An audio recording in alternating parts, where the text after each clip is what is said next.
নমস্কার বন্ধুরা, কেমন আছেন সবাই? আশা করি সবাই ভালো আছেন। আমি শর্মিষ্ঠা আবারও আপনাদের সামনে ভিডিও নিয়ে চলে এসেছি। কলকাতা চলে গিয়েছিলাম কিছুদিন আগে, ছেলের এক্সামের পরে যে ছুটিটা থাকে তখনই। কলকাতা গিয়ে একদিন তো লাঞ্চে কোথাও যেতেই হবে, তাই বেরিয়ে পড়েছিলাম সবাই মিলে, মা বাবা আমি হাজব্যান্ড, 2 ছেলে বোন সকলে মিলে। কলকাতার রাস্তা এক অপরূপ সুন্দর লাগে আমার, যতবারই যাই খুবই ভালো লাগে। দিনের বেলার থেকে রাতের দৃশ্যটা আরও বেশি সুন্দর লাগে। তো এই যে চলে যাচ্ছিলাম সবাই মিলে, অনেকটা লেটই হয়ে গিয়েছিল। তো চলে এসেছি আমাদের ডেস্টিনেশন 6 বালিগঞ্জ প্লেস। আমি প্রথমবারই আসলাম এখানে, অসাধারণ ছিল এখানকার অ্যাম্বিয়েন্সটা। সম্পূর্ণ বাঙালিয়ানা খাবার দাবার, অ্যাম্বিয়েন্স সমস্ত কিছুতেই বাঙালিয়ানার ছোঁয়া ছিল।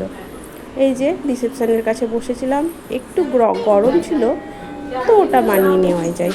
যেহেতু লেট হয়ে গিয়েছিল আমরা তাড়াতাড়ি চলে যাচ্ছিলাম, কারণ ওনাদের রেস্টুরেন্ট 3:30 পর বন্ধ হয়ে যায়। তো সেই জন্য আমরা বসে পড়েছিলাম টেবিলে। তো জানতে পারলাম যে যেহেতু বন্ধ হয়ে যাবে, তো বুফেতে খেতে তো অনেকটা সময় লাগে, অনেক ধরনের খাবার থাকে, সেই কারণে তো আমরা আলা কার্টেই অর্ডার দিয়ে নিয়েছিলাম। অনেক কিছুই অর্ডার করা হয়েছিল, শুক্তো, ভাত, ঝুরঝুরে আলু ভাজা, মোচার চপ, আরও আলু পোস্ত, মাছ, চিকেন, মাটন সব রকমের। তো সবাই মিলিয়ে মিশিয়ে আমরা একটু একটু করে সব কিছুই টেস্ট করছিলাম। এই যে খাওয়া দাওয়া শুরু হয়ে গিয়েছে।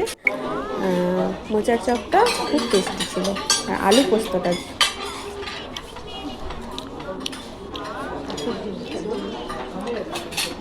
এতক্ষণ ভিডিওটা দেখে থাকলে আশা করি আপনাদের ভালো লেগেছে।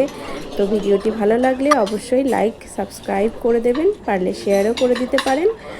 আর এতক্ষণ ভিডিওটি দেখার জন্য ধন্যবাদ। এইভাবেই পাশে থাকবেন।